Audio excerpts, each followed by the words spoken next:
Ford shares crashed 7.6% the day after CEO Jim Farley announced a disappointing fourth quarter, to say the least.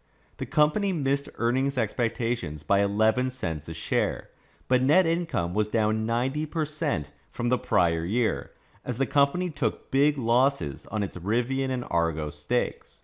Ford missed its own full-year guidance by $1.1 billion, bringing the company's execution abilities into question. This is in contrast to Tesla's record-breaking fourth quarter, where Elon Musk, despite being the CEO of 5 companies, has been making major structural changes at Tesla for years, preparing the company to handle any type of economic environment. Interestingly, Ford beat expectations on the revenue front, bringing in $44 billion of sales, an impressive $4 billion more than what the street was expecting. However, CEO Jim Farley stated that we have deeply entrenched issues in our industrial system that have proven tough to root out. The strength of our products and revenue has masked this dysfunctionality for a long time. This is very interesting coming from Jim Farley, who's pouring cold water on his own excellent revenue numbers. Typically, strong revenue is a very good sign for businesses, even if there is a lack of profits, because it means people are still eager and willing to pay you for their products and services, a sign of a healthy business. But in this case, it may be a little different, where Farley recognizes that just because revenue is strong today, the shortfall in earnings signifies that Ford has been complacent on their cost structure and the company has been ravaged by inflation. Ford has been raising prices to cover higher costs, but now with Tesla's recent price cuts, the festivities are quickly coming to an end.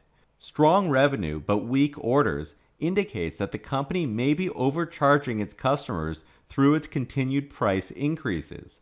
This works out well in the short term, as customers have little choice since the market is supply limited, allowing Ford to see sales increase immensely even with only 4.2 million vehicles sold in 2022, down about 30% from its typical 6 million vehicle average from just a few years earlier.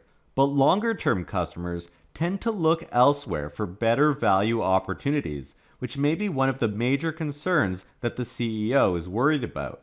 But surprisingly, Jim Farley admits that Ford left an astounding $2 billion of profits on the table that were within its control. While the company sees some positive tailwinds for 2023, including reduced raw costs and higher volumes, there are some massive headwinds in the cards that Ford may not be prepared for. And before we continue, stop using Yahoo Finance, stop using Google Finance, and have a look at our website, themarketisopen.com, where we have instant stock quotes and a brand new set of financial data going back 15 years, and it's all freely available. One thing that's crazy is the amount of negative criticism that Tesla has received over the past year, whether it's related to how Elon Musk spends his time, disappointing customers by making Teslas cheaper to purchase, or even softening demand for the company's electric cars. Yet Tesla was able to execute extremely well in 2022, growing deliveries immensely despite shutdowns at its factory in China, losing about 100,000 units that were not within the company's control. Tesla delivered about 1/3 the number of vehicles that Ford did throughout the year, but in the fourth quarter they actually ended up making triple Ford's profits. So Elon Musk must be doing something right at Tesla, or perhaps many things. While this quarter brought to light many troubles at Legacy Auto, by the same token, it's shown how good Tesla has been at executing and at solving problems literally years before anyone else has even come across them. For instance, Tesla bit the bullet early last year and laid off parts of its workforce before anyone else in the tech sector, anticipating economic troubles. Since then, they've actually been able to refocus and hire many more talented people as the rest of the market now conducts its own round of layoffs. Ford is part of this latter group, just now thinking about making additional layoffs in order to cut costs, something that could continue to hurt employee morale at the company. Moreover, people naively bashed Tesla over the past 6 months or so for cutting through supply chain issues. Elon Musk stated that taking 6 months to a year to deliver a Tesla was unacceptable and created a poor customer experience. Tesla worked hard to fix this, and they did, enabling newly ordered Teslas to be delivered within just 1 or 2 weeks. However, the stock market analysts and the media trashed the company for doing this, attributing the change to a complete lack of demand.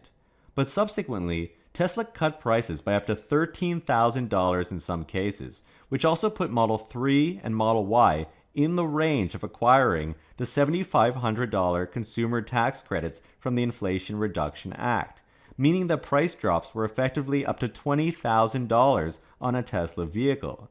This tactical move instantly caused a huge inflow of demand, which seems to be continuing, as Elon Musk stated in the fourth quarter conference call that this is the highest demand Tesla has received in its history, and that orders were double that of production.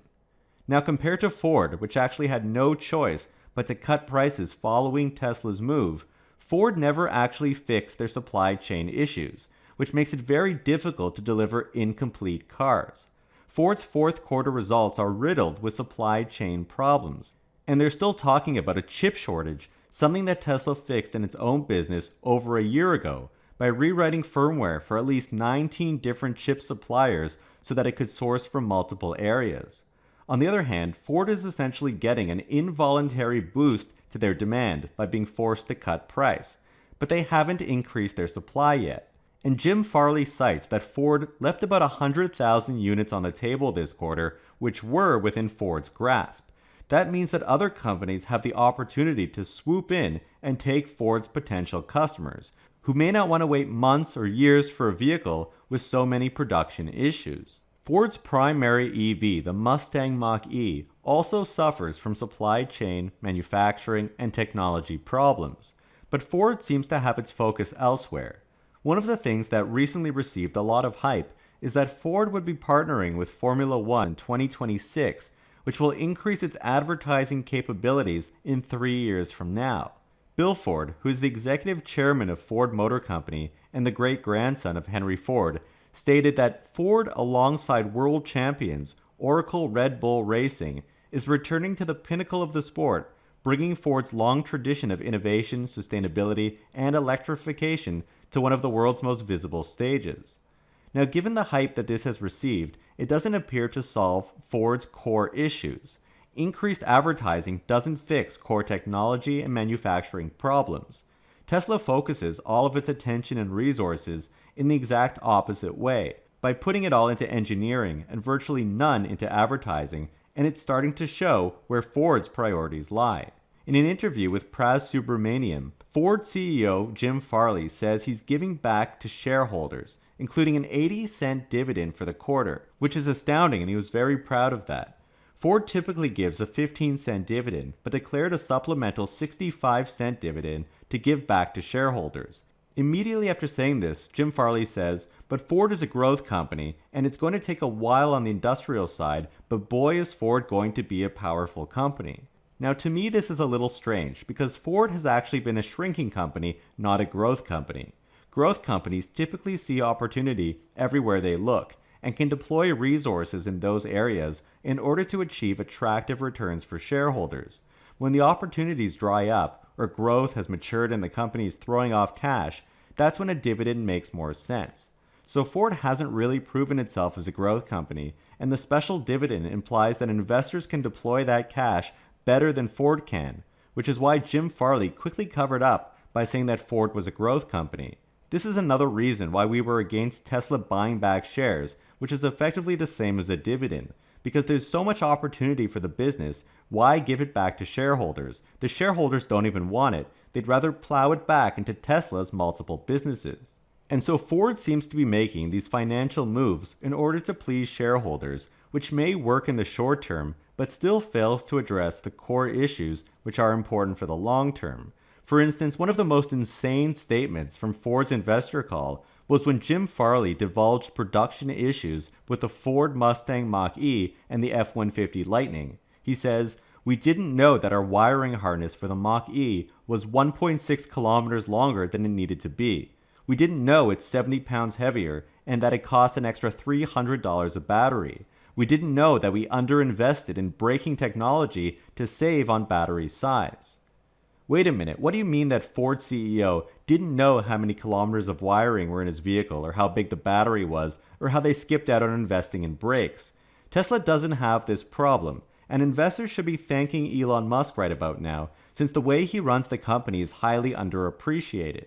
Not only does Elon Musk know exactly how much wiring is in his vehicles, but he's intentionally set the culture so that this type of miscommunication that he's spoken about before, which occurs at the interfaces of each division within the organization, doesn't happen at Tesla, or at least is brought to a minimum.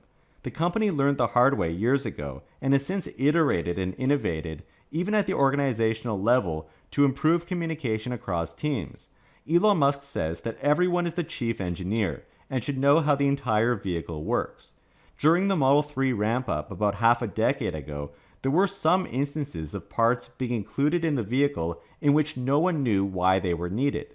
For instance, Tesla was including supposedly noise-canceling material or fluff on the battery packs, but each team thought that it was because a different team needed it, until Elon Musk dug in and discovered that it was completely useless.